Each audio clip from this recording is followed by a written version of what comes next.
things, you know, and I've always said to really recreate base running situations and practices is a pretty difficult thing to do. And as I've said on both of my first two sessions, I'm talking about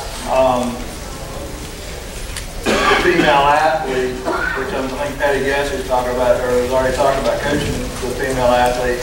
We tend to take things so literal, and sometimes they don't take a drill and put it in a game perspective, and vice versa. So sometimes it makes it a little bit. It's good that they really get the mechanics of things down, probably more so than boys do. But then again, sometimes they have a harder time transitioning that drill into a game. Important announcement. Byron Christ needs to see Gary at the jugs table. Byron Christ, see Gary at the jugs table. Thanks for coming out, Byron.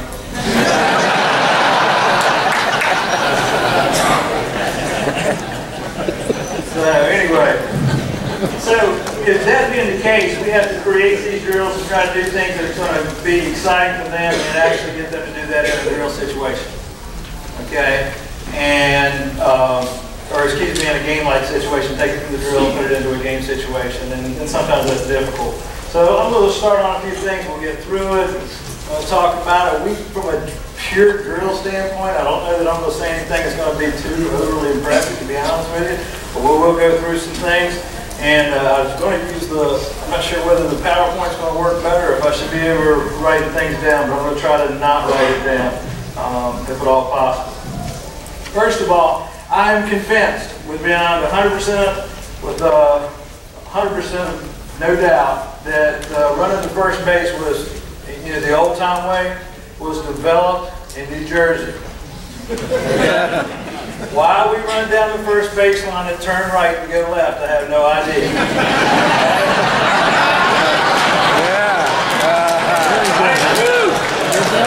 Absolutely, makes no sense to me at all. But anyway, I don't know why we do it in base running either. So, but that's what we do. We try to take that question mark out of base running. I don't know who thought that was a great idea.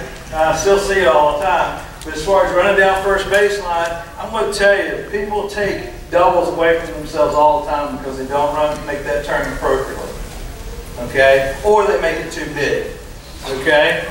So what we like to do is we'll put a cone out there at a point that we're going to make the turn. Obviously, we've got to make to a point of turn. Okay? But instead of going up and taking the question mark or the jug handle or whatever the heck that thing's called.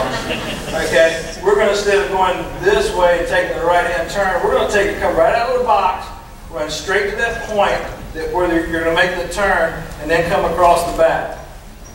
Okay, and then head in as straight a line as you can to second base. Okay, so take the question mark out of it. Okay.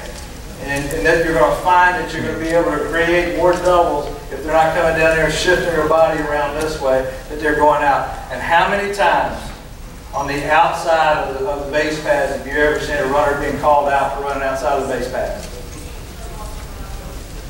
If anybody says on the outside, you've got one of those goofy umpires that everybody has in their town.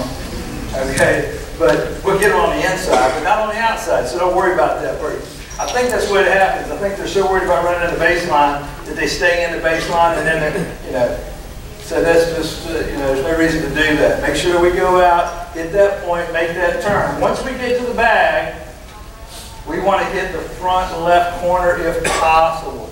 Try to stay off the top of the bag. If we can teach them to go and hit that front left corner, okay, where they can plan off of it, they should really guide them in a straight line and be able to head them towards second base with no problem. Okay? Which foot to use? Okay? It does not matter. Just don't slow down to try to hit your left foot or your right foot. Okay? If you're really wanting to get into it from a track running perspective, it's best if you can hit it with your left foot on the inside so you can throw your right hand across your body to hit the second base. Okay? So that's the best way to go if you can. Do not slow down trying to hit that base. Okay? And also going to first base, I don't know, have comment on this one, but as far as going through, and this is one of the big keys that we do, and I should have put it on the outline. By the way, I do have outlines down here if you want to come by and get one. I wasn't supposed to do it for these rap sessions, but I kind of wish I had already thrown them in there. So as long as they're here, you can get them. I don't have about 100 or so. But anyway, trying to be smart base runners and get from home to first. Okay, we're going to get out of the box as fast as we can. The best way to be able to get them to do that is use a stopwatch. You ever notice how everything picks up when the stopwatch comes out? Okay, it doesn't matter whether you're turning double plays or you're running back faces. Okay, get that stopwatch out and put it out. It's a great teaching tool. It's a great training tool. So if we're running through the first base and we've got the ball, it's on the infield, whatever it is, maybe even a walk. We want them to walk back towards, once they go past first base, okay, and we always have them going down the bag, okay, this is the inside of this is the infield here. When they go through, they hit the bag, okay, they hit the bag, and we want them looking to their right, okay, for two reasons. They're not going to go, they already know the ball's on the infield and there's balls coming across, okay. If the ball's gone through, all right, my first base coach or whoever's over there is already going to be telling them to make the turn anyway. Okay, there's no reason for them to look back towards the infield. But if they look this way and they see an overthrow, now they can think potentially at the same time my first base coach is thinking, and they can make a turn and go ahead towards second base. Okay, so they're going to come through, break down, hopefully within about 4 or 5 steps past the bag. They don't want to break it down hard.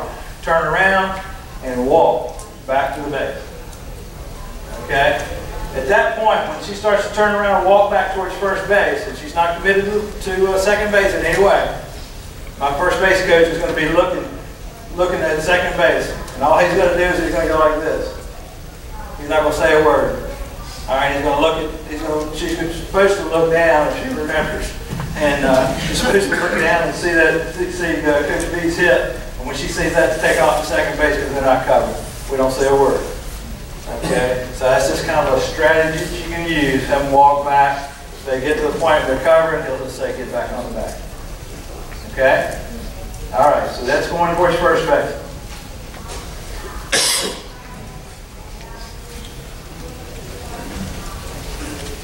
Leads and takeoffs, appropriate and legal.